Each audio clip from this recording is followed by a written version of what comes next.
샬롬, 순복음 제자교회 오성 목사입니다. 이 방송은 알레데이아, 즉 진리라는 이름의 방송이고요. 이 방송에는 세 영역이 있는데 하나는 10분 만나, 또 하나는 10분 단상, 세 번째는 아레오바고 광장이라는 제목 하에서 세 영역으로 구분되어 있습니다. 오늘은 그 세 번째 영역인 아레오바고 광장이라는 제목 하에서 말씀을 전하겠는데요. 이 아레오바고 광장에서 전달될 말씀은 락강의 정신 분석과 성경의 관점을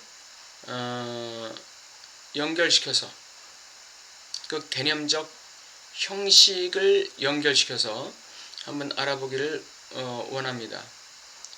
그렇기 때문에 단순히 성경 말씀을 전달하는 게 아니라 이 성경 말씀을 락강의 정신 분석학이라는 이론의 형식을 빌어서 성경 말씀을 좀 더 깊이 있고 또 다양하게 볼 수 있는 그런 관점에서 말씀을 전하고자 하는 것입니다. 그럼 첫 번째 시간 들어가도록 하겠습니다. 오늘 성경 말씀은 히브리서 12장 24절 새 언약의 중보이신 예수와 및 아벨의 피보다 더 낫게 말하는 뿌린 피니라. 이 말씀을 가지고 쇼파르 죽은 자의 목소리라는 제목으로 한번 말씀을 전해드리고자 합니다. 그 프로이드, 여러분이 잘 아시는 무신론자 프로이드는 토템과 터부에서 하나의 그 신화를 소개하고 있는데 이 원초적 아버지의 신화를 소개하고 있어요. 이 원초적 아버지는 모든 여자들을 다 독점하고 아주 그 권력을 행사하는 그러한 이 전제적인 권력을 휘두르는 그러한 아주 이 불가침적인 불가항력적인 그러한 그 아버지예요. 굉장히 폭군적인 아버지죠.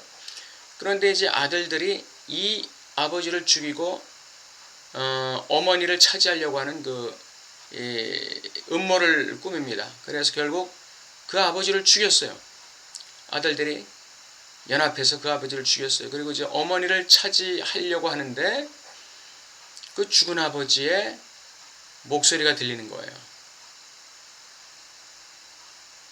네 엄마들을 차지해서는 안 돼 하는 그 죽은 아버지의 목소리가 들리는 거예요.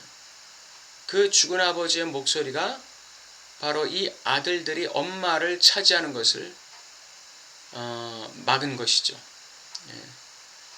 여기서 이제 그 죽은 자의 목소리, 이것이 바로 쇼파르라는 것입니다. 원래 이 쇼파르라는 것은 신학적으로 말하면 그 제사장들이 양을 잡을 때, 하나님께 제물로 쓸 양을 잡을 때 그 목을 딸 때에 양의 목에서 나오는 나지막한 목소리를 쇼파르라고, 원래 의미는 그런 의미를 가지고 있어요. 이것이 좀 더 의미가 확장돼서 죽은 자의 목소리 또는 죽어가는 자의 목소리라는 의미를 담고 있는 것입니다. 왜 죽어가는 자의 목소리가 중요하냐? 죽어가는 자의 목소리 또는 죽어가는 목소리가 힘 있는 이유는 바로 죽어가는 목소리의 호소력 때문에 그렇습니다. 인간이 어떤 타인에 대한 호소력을 발휘할 때에는 강한 목소리와 많은 말과 또 힘 있는 목소리를 통해서 말하기보다는 죽어가는 목소리로 말할 때 더 호소력이 있다는 것이죠.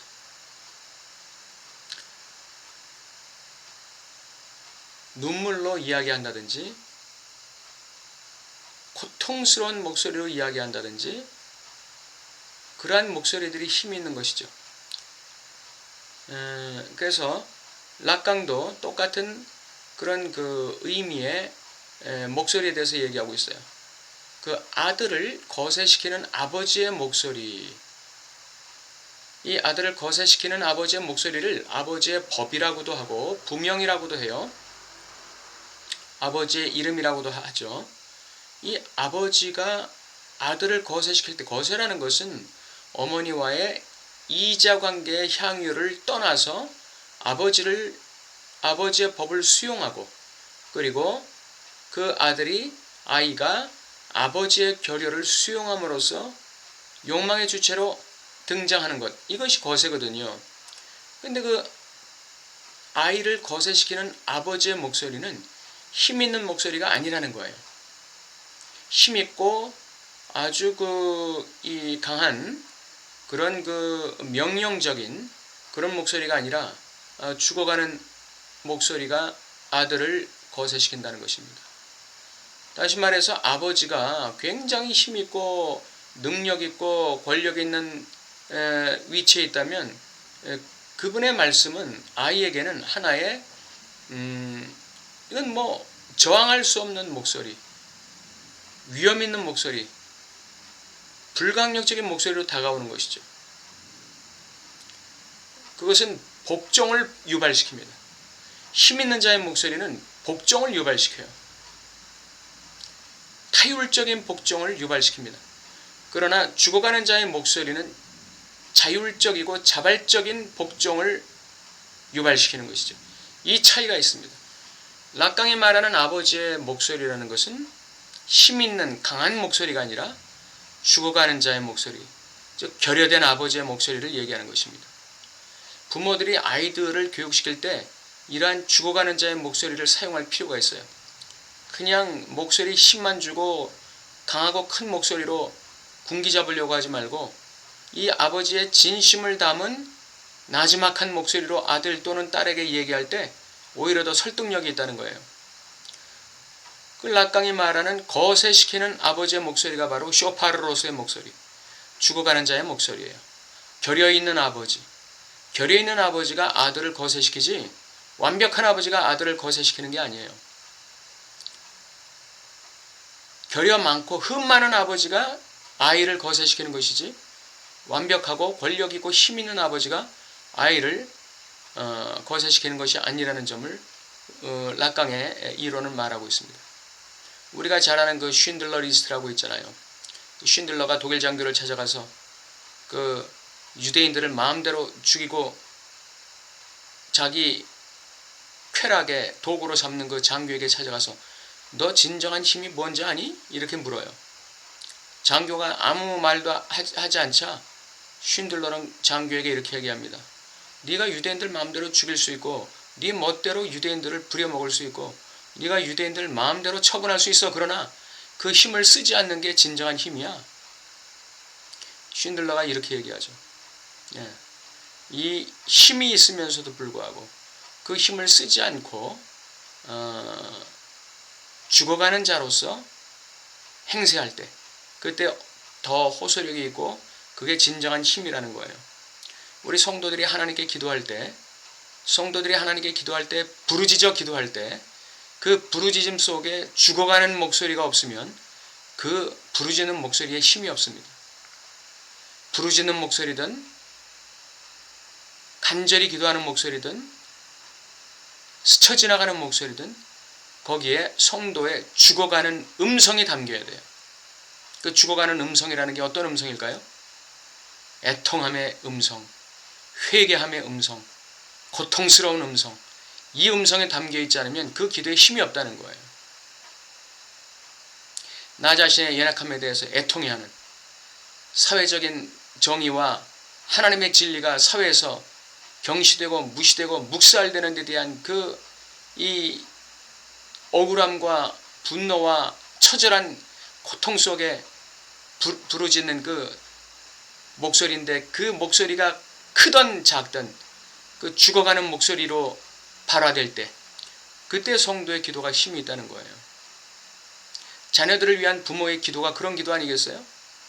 죽어가는 자의 목소리죠. 호소하는 목소리입니다. 하나님께 매달리는, 그러나 자기 자신의 능력으로 어쩔 수 없는 그런 상황 속에서 죽어가는 자의 목소리를 바랄 때 하나님 앞에 그 힘이 있다는 거예요.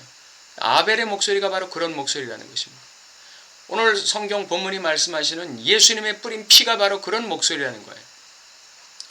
아벨이 가인에게 돌로 쳐 죽었을 때 땅에서부터 그 피가 부르짖는다고 그랬잖아요. 하나님께. 예수 그리스도의 십자가의 피도 땅에서부터 하늘에 하나님께 부르짖는 것입니다. 근데 그게 아벨의 피보다 더 낫게 말하는 뿌린 피라고 성경이 증거하고 있어요. 이게 바로 쇼파르의 목소리입니다. 죽어가는 자의 목소리 또는 죽은 자의 목소리예요. 이런 목소리가 파워가 있고 힘이 있다는 것이죠. 예수 그리스도의 말로 하나님의 쇼파르입니다.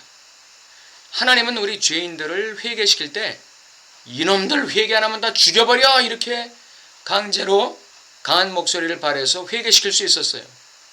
그 앞에 감히 하나님 앞에 나 하나님 안 믿을래요 이렇게 말할 수 있는 사람은 없을 겁니다. 모조리 다 복종했을 거예요.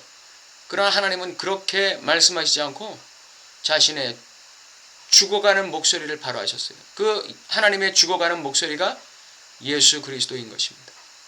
예수 그리스도는 십자가에서 우리의 죄를 위해서 중보하셨죠. 죽어가는 자의 목소리입니다. 죽어가는 자의 목소리, 애통하는 자의 목소리, 회개하는 자의 목소리, 자기를 부정하는 목소리, 자신의 진실을 담은 목소리. 이 목소리가 사람에게도 힘이 있고 하나님에게도 힘이 있는 것입니다.